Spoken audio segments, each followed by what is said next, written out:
So, you want to know how I got my business out of its financial mess without loans or credit cards? Stay tuned. So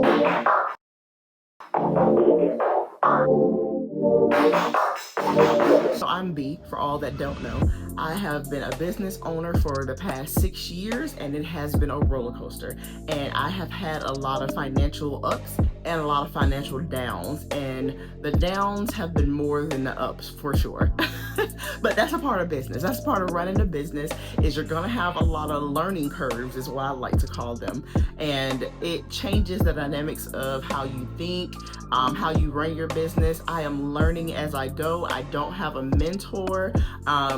I had some guides. I did have a few guides throughout my business ventures, but I didn't ever have an official mentor or somebody here teaching me. Most things I know because of my business degree, and honestly, mostly is through trial and error. So let's dive a little bit into finances and how to keep your business out of a financial drought, if that makes sense. So when it comes to business and finances, you always want to make sure that you keep your business financials separate from your personal financials.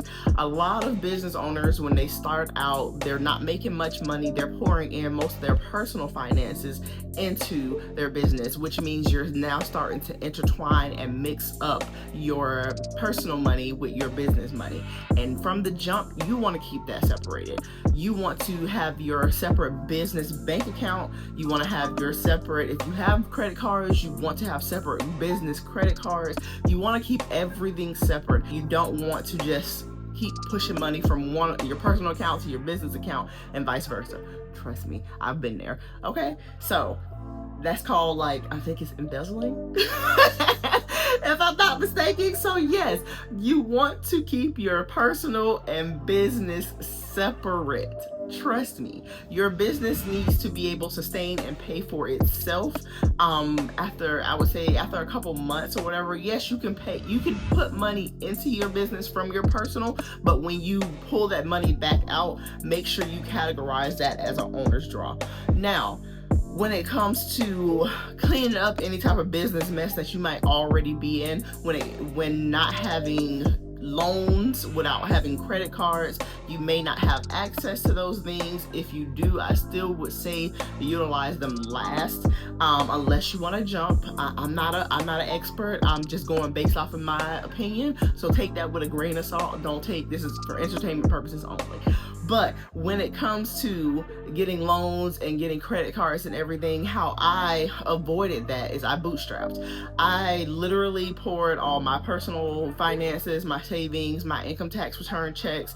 I put that into my business. So I found myself getting net 30 accounts, and then it was on slower months, it was harder to pay them off. So I started getting my business into debt, and debt is not something that you want to get into unless it's like a good debt.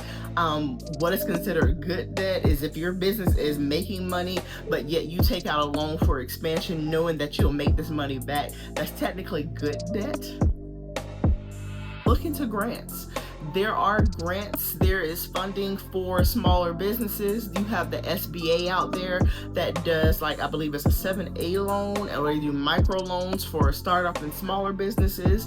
If you do have good credit, you can get a loan through, like, the bank, like a business loan through the banks and all of that fun stuff. But in the beginning, I would not suggest that. The way to avoid financial issues and all types of debts and all that fun stuff is to bootstrap. It's not the most beautiful thing, because you're literally robbing Peter, paying Paul, and say, all right, Peter, I'm gonna pay you back later. Peter is you and Paul is the business. It's basically taking all of your personal assets and putting them into the business. If I said that correctly. But yes, one way, let's get back on topic. One way that I pulled my business out of its financial issues that we were having was grants.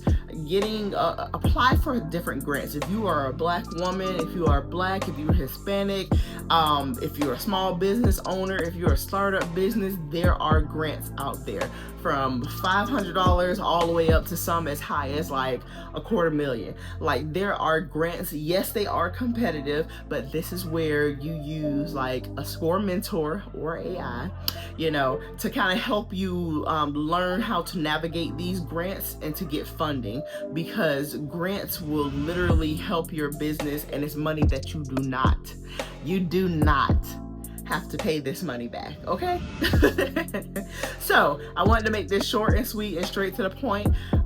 Getting your business, a big way to get your business out of any financial strains is apply for these local grants, these state grants that you live in, national grants, whatever. But literally as simple as going on Google, typing in grants for small businesses, and start applying. Some of them do come with a fee. I will not keep you away from that. Some of them I saw like $100 fees. Some of them I saw like maybe $15 fees or $10 fees, but I'll list some of the grants below. But grants is your way of funding your business without having financial strain on your business.